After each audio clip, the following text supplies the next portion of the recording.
नमस्कार करिए हरबंस नागोके का और मेरे साथ सुस्वागतम एक बार पुनः।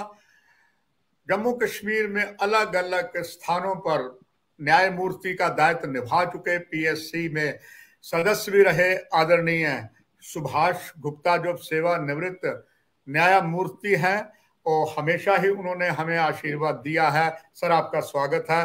फिर आपके आशीर्वाद, आपके असीम अनुभव की आवश्यकता तभी मीडिया के दर्शकों को पड़ गई है।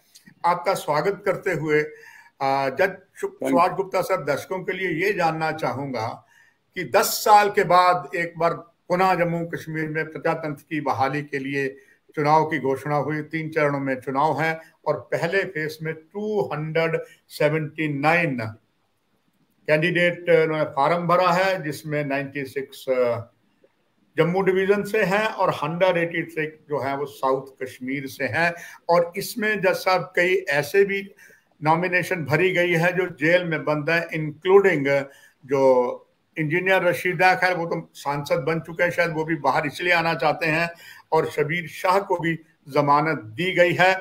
और उधर से सबसे बड़ी बात, इन पर आपकी जानकारी चाहूंगा कि जेल में बंद हैं, क्या वो बाहर आके चुनाव लड़ सकते हैं? और उससे बड़ी जज सुभाष गुप्ता जी बात यह है, स्टेटहुड का मेन मुद्दा नेशनल कॉन्फ्रेंस और कांग्रेस के गठबंधन में है कि हम स्टेटहुड वापस लेंगे। यहां तक कि डॉक्टर फारूक अब्दुल्ला ने कल कहा था कि स्टेटहुड वापस लेने के लिए अगर देश को, भारत को आजादी के लिए 100 साल लगे हैं तो हम लड़ेंगे, लगातार स्टेटहुड वापस लेंगे। अगर हम जीतते हैं, सबसे पहले हमारा काम ये। आप सन ऑफ द सॉयल हैं, जहां जम्मू कश्मीर के मतदाता हैं सर, वहां न्यायमूर्ति है और सारी चीजों का आप देख रहे हैं, कानून के आप जानकार हैं। इस पूरे प्रदेश में पहली आपकी प्रतिक्रिया इस सीधे प्रसारण में? Sir, thank you for allowing me to join. आपके बहुत देखिए, बात ये है, जो ये इलेक्शन हो रही है, चाहे 10 साल के बाद हो रही है, लेकिन पॉलिटिकल प्रोसेस पहले भी यहां पे था, जो पंचायती सिस्टम और जो अर्बन बॉडीज के सिस्टम। लेकिन सबसे इंपॉर्टेंट, जो सुप्रीम कोर्ट ऑफ इंडिया की डायरेक्शन के मुताबिक जो उन्होंने एक डेट दी थी 30th ऑफ सितंबर, जो आर्टिकल 370 के रिलेटेड जो चेंजेस आई थी, जो आपको पता, जिससे J&K रीऑर्गेनाइजेशन एक्ट आया था, कॉन्स्टिट्यूशनल चेंजेस जो जम्मू कश्मीर में 5 अगस्त, उसके मुताबिक ये इलेक्शन हो रही है। सर, ये इलेक्शन तो ये लोगों का अधिकार है, डेमोक्रेसी है, और डेमोक्रेसी जम्मू कश्मीर में क्यों ना आए। और आपका एक सवाल है कि क्या जो लोग जेल में हैं, क्या वो इलेक्शन लड़ सकते हैं? सर, लड़ सकते हैं। ये कानून आ चुका है, कानून है ये, जो आपका जो हमारा रिप्रेजेंटेशन ऑफ पीपल्स एक्ट है, जो रेगुलेट करता है, उसमें एक ही बात है, जिसको 2 साल सजा होगी ट्रायल में किसी ऑफेंस में, और उसकी स्टे नहीं होगी इस कोर्ट। जैसे आपने राहुल गांधी के केस में देखा, जमानत उसकी हो गई थी लेकिन कन्विक्शन स्टे नहीं हुई थी, लास्ट में सुप्रीम कोर्ट ऑफ इंडिया। लेकिन अगर कोई अंडर ट्रायल है, मैंने क्या, आपने देखा इंजीनियर रशीद को ने पार्लियामेंट इलेक्शन लड़ी, और जो एक पंजाब में जो थे, वो जो समझो उग्रवादी कह सकते हो, आनंदपुर साहब से वो सर चुनाव जीते जी सर, वो भी एक मेंबर पार्लियामेंट बने। अभी आपने शबीर शाह की बात की, जहां इसकी की, क्या ये इनकी बेल होगी और इनको मौका देंगे कि वो अपनी जो इलेक्शन का है उसका प्रचार करें? तो आपको याद है कि जैसे अपने जो आम आदमी पार्टी के सीएम केजरीवाल थे, उनको मौका दिया गया था प्रचार करने के लिए, उनको जमानत ही पर्टिकुलर इस पर्पस के लिए दी है। लेकिन ये जो बेल मांगी है ना, जो पटेला हाउस जो आपने कहा, इंजीनियर रशीद, इसने मेरिट पे बेल मांगी है, तो आगे कोर्ट ने रिजर्व रखा है फैसला 4 सितंबर के, उसमें जे अलो कर सकते हैं, एब्सोल्यूट बेल दे सकते हैं, और जहां इंटरम बेल प्रचार के लिए दे सकते हैं। तो जैसे अरविंद केजरीवाल को दी थी सर, जैसे जज साहब अरविंद केजरीवाल को दी थी, वो लॉ इसमें दे सकते हैं बात में। और जो इनको इलेक्शन लड़ने का तो हो गई बात, बाकी बात आई स्टेटहुड की। स्टेटहुड देखिए, आप ये एक, अगर आप सुप्रीम कोर्ट ऑफ इंडिया की जजमेंट पढ़े जो इस रिलेटेड है, आर्टिकल 370 के रिलेटेड, उसमें क्रक्स में दो बातें कही थी। एक तो इलेक्शन, और दूसरा कहा था कि भाई statehood as soon as possible. ये भी नहीं था कि इलेक्शन के बाद में, पहले भी दे सकता है कि गवर्नमेंट ऑफ इंडिया ने देखना है कि क्या सिचुएशन है। हम नहीं ये कहेंगे क्या सिचुएशन है, क्या हालात हैं कि जम्मू कश्मीर को स्टेटहुड दिया जाए। किसी कारण से जो इसको दो यूटी में डिवाइड किया था, सुप्रीम कोर्ट ने कहा, जो अपनी जजमेंट में, थोड़ा बोलूंगा, उन्होंने कहा कि जो लद्दाख की यूनियन टेरिटरी है उसको हम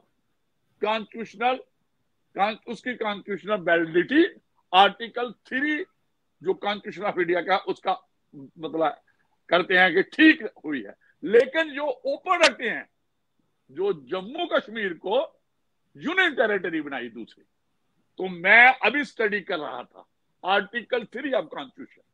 ये देखिए, ये सारी बातें हैं। तो ऐसा लगता है कि जो ये फैसला किया कि 2 यूनियन टेरिटरी में एक स्टेट नहीं हो सकती, उसका काट के उसका एरिया बढ़ा सकते हैं और घटा सकते हैं, लेकिन 2 यूनियन टेरिटरी नहीं होगी। इंटेग्रिटी है ना, जो आइडेंटिटी है एक स्टेट की, वो खत्म नहीं हो सकती। एक स्टेट बन सकती है, दूसरी यूनियन टेरिटरी बनती है। तो यूनियन टेरिटरी लद्दाख को सुप्रीम कोर्ट ने इंडोर्स किया है, उसको रखा है, ठीक है। और हमें स्टेट जो हुड है वो सुप्रीम कोर्ट के फैसले के मुताबिक जो गवर्नमेंट ऑफ इंडिया ने देने चाहिए। तो अभी मैं इंटरव्यू भी सुन रहा था, चलो आप आगे बात करें जो उमर अब्दुल्ला का स्टेटहुड के बारे में, रेस्टोरेशन के बारे में, और उन्होंने सुप्रीम कोर्ट की जजमेंट। जज सुभाष गुप्ता जी, जज सुभाष गुप्ता साहब, उस पर जाने से पहले आपने बड़ा अच्छा, दर्शकों को धन्यवाद, हमेशा जब आते हैं बहुत सी ज्ञानवर्धक बातें देते हैं। और मैं आपका आभार एक और भी प्रकट करना चाहता हूं, जैसा हमारे कई न्यायाधीश जो है सेवानिवृत्त हुए, और मुझे फक्र है, सारे ही जानते हैं, आप जिस तरह एक्टिव होके बच्चों को, जो चाहे वो आईएएस बनना चाहते हैं, दूसरे बनना चाहते हैं, या लॉ में ही आना चाहते हैं, आप उनको अलग अलग जगह पर जाके ज्ञान प्राप्ति देते हैं। और यहाँ तक कि बाकी जो विभाग लेके, इंजीनियरिंग डिपार्टमेंट, मेडिकल डिपार्टमेंट, वहां कानून के, ये बड़ी फख्र की बात है कि आप अच्छी जानकारी मिलती है। चलिए, कहते हैं खरबूजे को देखकर खरबूजा रंग बदलता है, आपको देखकर हमारे कई और माननीय न्यायाधीश जो हैं वो भी लाइन में आ जाएंगे, तो एक ताकतवर मीडिया भी सामने आएगा। आपका जो अनुभव हमारा नहीं है। जय सुभाष गुप्ता साहब, आपने जैसे लद्दाख की बात की, ये आपसे जानना चाहता हूं सर लद्दाख के बारे में, क्योंकि जम्मू कश्मीर लद्दाख वॉज विद जम्मू कश्मीर, पर हम कहते थे J&K, लद्दाख को बिल्कुल अलग कर देते थे। चलिए, अब जब इसको अलग यूटी बना दिया गया, जज साहब इधर क्योंकि हिस्सा, जज साहब मेरे आपसे, आप बहुत बड़े कानून के जानकार हैं, जज सुभाष गुप्ता जी, जो जम्मू कश्मीर से अलग हुआ लद्दाख, जो लद्दाख अलग हुआ, हिस्सा तो जम्मू कश्मीर का था सर, ठीक है, वहां चुनाव नहीं थे। इस वक्त जज साहब चली हुई समय इलेक्शन के अंदर code of conduct of course Jammu Kashmir में ही लगा है, लद्दाख में नहीं लगा, मगर sir that Ladakh was a part of with the Jammu and Kashmir. वहां पर ऐसे समय में जो इलेक्शन में 4 उनको गवर्नमेंट ऑफ इंडिया ने, होम डिपार्टमेंट ने 4 डिस्ट्रिक्ट नए दे दिए लद्दाख को, कारगिल में। अब यहाँ पर कई जगह कईयों ने मुझे कहा कि ये तो एक तरीका है यहाँ जो कारगिल के मतदाता उनको अपने प्रभावित करने के लिए, कि वो जहां जहां भी हैं, खास करके जम्मू कश्मीर में आप भी जानते हैं जैसा यहाँ कारगिल हाउस भी है, और यहाँ पर जो कारगिल के अनेकों निवासी हैं उनका वोट यहाँ पर भी है, यानी कि जम्मू कश्मीर की 90 विधानसभा की सीटों में उनका वोट है। चर्चाएं चल रही हैं कि ये एक दुरुपयोग किया गया है इलेक्शन कमीशन ऑफ इंडिया के रूल का, चूंकि उनको प्रभावित किया गया है कि देखिए हमने आपके डिस्ट्रिक्ट दे दिए और फिर वहां बीजेपी को वोट दे देंगे। ये एक अफवाह चली है, कानून के जानकर आप हैं, क्या सचमुच ये अफवाह है? नहीं, अफवाह नहीं है। ये जो आप पॉलिटिकल एनालिस्ट हो, आप जो पत्रकार भी हो, लेकिन आप खोजी पत्रकार हो। जो आपने बात की नगो के साथ, एक तो मैं ये कहूंगा कि पहले जो आपने मेरी एप्रिसिएशन की, ज्ञान देने से ज्ञान बढ़ता है। नहीं जज साहब, जज सुभाष गुप्ता साहब, मैं बिल्कुल माफ करता हूं, माफी करना। You deserve sir, you deserve more and more. Yes, प्रशंसा नहीं की सुभाष गुप्ता जी आपकी, you deserve more and more appreciation sir, जैसे आप कर रहे हैं। थैंक यू सर मैं उसका कह रहा हूं, ज्ञान से देने से ज्ञान बढ़ता है।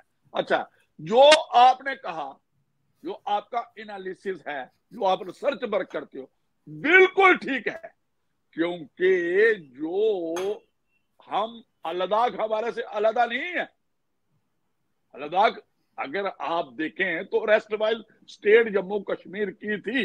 ये जो महाराजा गुलाब सिंह के टाइम पे 1846 में ये एक ही है। और हम तो गिलगित बल्तिस्तान की बात करते हैं, हम तो पीओके की बात करते हैं।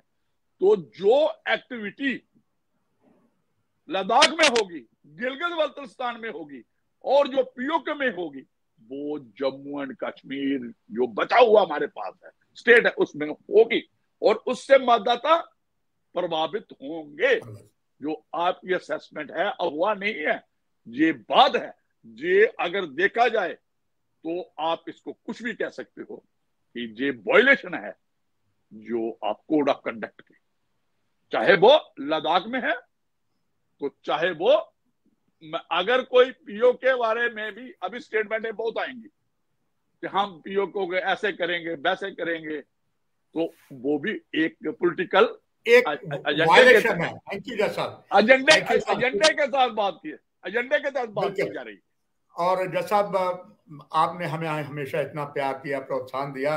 अपना तो वही जैसा फंडा है, ना काहू से दोस्ती ना काहू से बैर, प्रजातंत्र के चौथे प्रहरी का बात है। आपसे अनुभव लिया, ये बात पक्की होगी। अब जैसा दोबारा इस बात पे आते हैं सर, कि जो स्टेटहुड की बात की गई है, जैसे ही नेशनल कॉन्फ्रेंस ने और कांग्रेस ने समझौता किया, तो होना तो ये चाहिए था कि अलग जो विभिन्न राजनीतिक दल जो इसकी बुराई कर रहे हैं, ताने मार रहे हैं, और यहां तक ऑनरेबल जज सुभाष गुप्ता जी, कुछ नेशनल चैनल में मैं डिबेट देखकर थोड़ा सा मैं मायूस भी हुआ सर।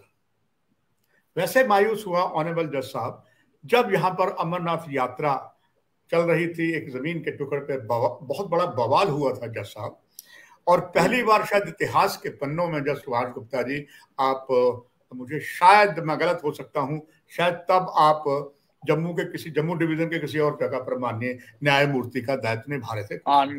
सर बिल्कुल जुडिशियल सर्विस सब, बिल्कुल सर। और उस वक्त सब एक बात हुई कि पहली बार जब जम्मू में मालूम चला कि जम्मू में इतने हैं, और एक इतिहास बना कि जम्मू की जितनी जेलें भर गई, हवालात भर गए, और यहां तक कि जो माताएं, जो बहनें प्रेग्नेंट थी, वो जेल में बंद थी, हवालातों में बंद थी। यानी कि इतिहास बना, उस बच्चे का कोई कसूर नहीं था, मां की गर्भ में था, उसने भी जेल खाई। इतना बड़ा कांड हुआ। तब जाकर जज साहब नेशनल मीडिया की आंखें खुली, क्योंकि उनका ध्यान केंद्रित हमेशा कश्मीर पर रहा। और जैसा मुझे एक सौभाग्य प्राप्त था, मैं जब जब रिफ्यूजियों की बात करता था, चाहे 1947 के, 65 के, 71 के, करगिल वार के, और जैसा क्योंकि हम खुद शरणार्थी हैं, हमने संताप झेला है। तो जैसा उस वक्त जैसा वहां जब पता लगा कि राशन अगर जो मिलता था, हमारे शरणार्थियों को मिलता था और हमारे कश्मीर विस्थापित भाइयों को मिलता, जैसा जग जाहिर है जो किसान है वो ज्यादा रोटी खाएगा, इंटेलेक्चुअल कम खाएगा। राशन उनको ज्यादा मिलता था, यहाँ के शरणार्थियों को कम मिलता था। यहां तक कि जैसा आपको याद है, भीम सिंह रहे नहीं अभी संसार में, टोडा माइग्रेंट्स के लिए सर आपको याद है, उन्होंने सुप्रीम कोर्ट में केस जीता था कि बराबर का दिया जाए।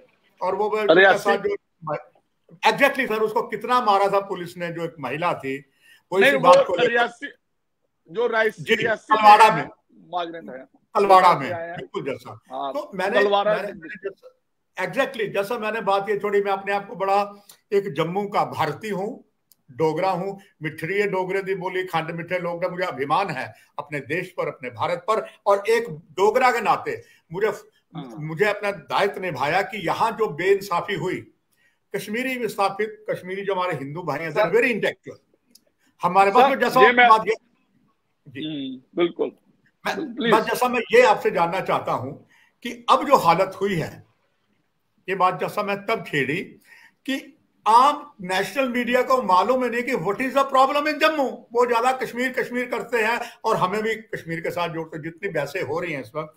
अब जैसा ये मैंने बैकग्राउंड थोड़ा आपने भी सुना, धन्यवाद दर्शकों के लिए है, ये जब बात चल रही है नेशनल मीडिया में बड़ी बड़ी बहसें हो रही हैं, जब वो कह रहे हैं कि जनाब ये जो किया गया गलत किया गया, कांग्रेस पर दाग लगा रहे हैं कि कई जगहों पर कि अब बाकी भी जगह चुनाव है हरियाणा में 2 राज्यों में, तो जब सब अगर उन्होंने बात रखी है कि स्टेटहुड वापस ले लेंगे, हम संघर्ष करेंगे।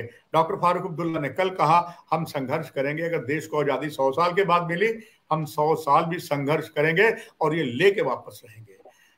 क्या जज साहब और इसके बाद डॉक्टर फारूक अब्दुल्ला का आज बना है, उमर अब्दुल्ला का बयान है, क्या आप इन बयानों को राष्ट्र विरोधी मानते हैं कि अगर वो स्टेटहुड वापस लेने की बात करते हैं और पूरी आस्था सुप्रीम कोर्ट माननीय न्यायालय पर वो कहते हैं हमें भरोसा है उन पर, क्या उनकी मांग में कहीं आपको राष्ट्र विरोधता नजर आती है एज ए लर्नड जज? सर देखिए, आपने 2 बातें की कि एक, जब जम्मू खड़ा हुआ था लैंड रो अमरनाथ के लिए, तो जो देखिए फ्लेक्सिबिलिटी चाहिए, एक फ्लेक्सिबिलिटी होती है पॉलिटिक्स में। उस वक्त वो गलती जो हुई थी 2008 का, उसका रिजल्ट है 2 यूटी बनना, 2 यूनियन टेरिटरी बनना और 370 का टूटना।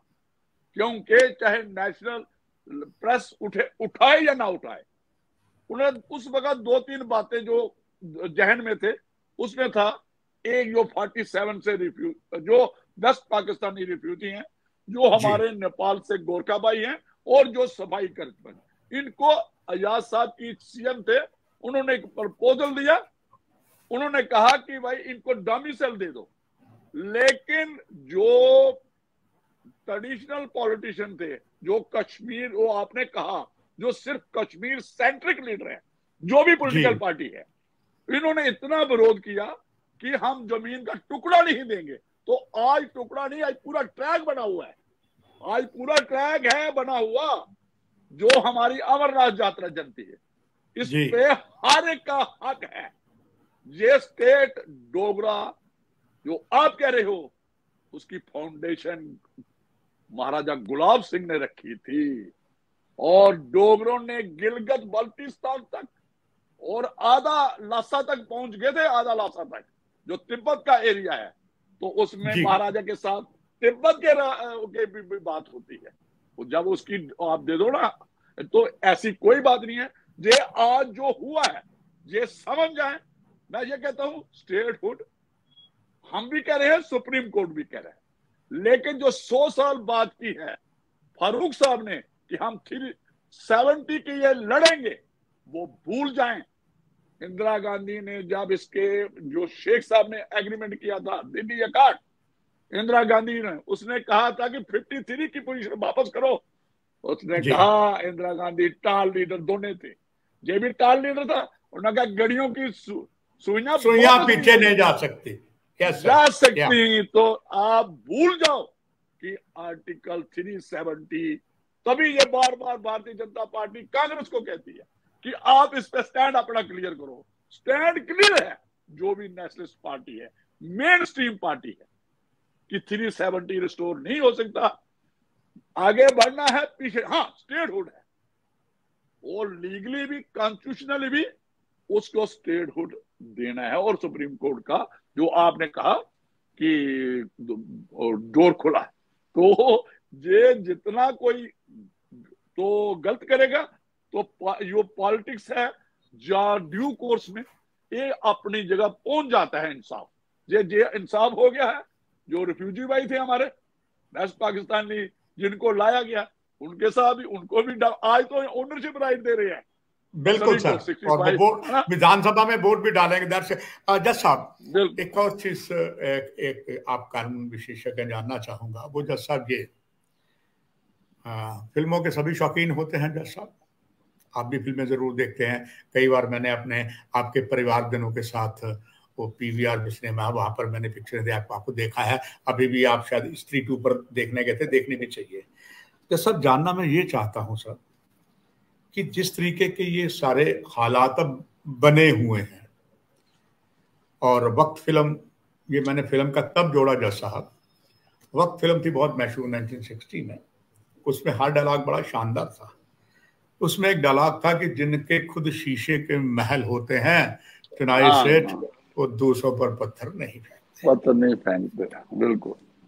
जब सुभाष गुप्ता साहब, बिल्कुल सर। अब जज साहब, जब जिनके खुद घर शीशे के हैं वो दूसरों पर पत्थर फेंक रहे हैं।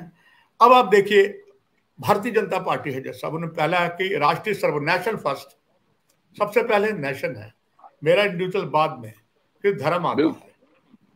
कहां कमी रहेगी जज साहब भारतीय जनता पार्टी के वरिष्ठ नेताओं में, और कहां कमी रह गई जो विरोध प्रदर्शन पर आ गए, यानी कि उनके लिए राष्ट्र सर्वोपरि नहीं है, नेशनल फर्स्ट नहीं है, टिकट नहीं मिली, जोरदार बहुत जबरदस्त उन्होंने हंगामा किया, और इससे प्रजातंत्र तार तार होता है, ताली 2 हाथों से बजती है। तो जज साहब जो कार्यकर्ता था उस पर भी यह लागू होता है कि जिनके कुछ शीशे के महल होते हैं 200 पर पत्थर नहीं फेंकते हैं। क्या कहां कमी रहेगी भारतीय जनता पार्टी के नेताओं में कि अपने जज साहब वो नेताओं को, कार्यकर्ता को नहीं समझा पाए। एक विधानसभा में एक सीट मिलती है, सभी को नहीं मिलती है। 10 लीडर हो सकते हैं, 20 भी हो सकते हैं। बिल्कुल। कहां कमी रहेगी जज साहब? कमी तो रह गई। क्या कमी सिर्फ ताड़ी तो 2 हाथों से बजती है ना सर, दोनों का दोष है। आप दोष किसे मानते हैं कि इसके बाद जो भारतीय जनता पार्टी ने बता दिया, आलाकमान ने 1 सीट बदली, बाकी वही रखी, अब इसको, अब क्या आप ये कहेंगे कि तुम्हारी भी जय हमारे भी? जी बताएं अपना अनुभव। देखिए होता क्या है, आज यही बात उमर अब्दुल्ला साहब ने की।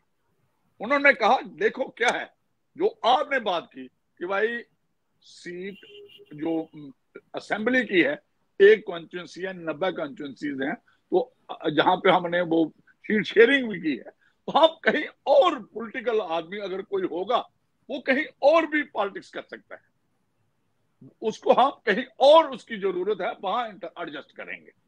तो ऐसा ही मुझे नहीं लगता किसी भारतीय जनता पार्टी के लीडर ने उन वर्कर्स को एश्योरेंस दी है जो लोग वो भी एस्पायरेंट थे। हर एक कॉन्स्टिट्यूंसी में 2-4 बंदे लीडरशिप होती है, सेकंड लीडरशिप भी होती है, थर्ड 2-4 होते हैं, तो उनको एश्योरेंस देने चाहिए थी लीडरशिप ने। सर एक और मैं बात ऐड करूंगा, ये देखिए ये क्या है, वर्कर और जो लीडरशिप है उसमें कोऑर्डिनेशन नहीं है, विश्वास नहीं है। आगे मैं बात करूंगा, आज देखो पॉलिटिक्स है, इसमें कोई दोस्त नहीं है, पॉलिटिक्स में कोई दुश्मन नहीं।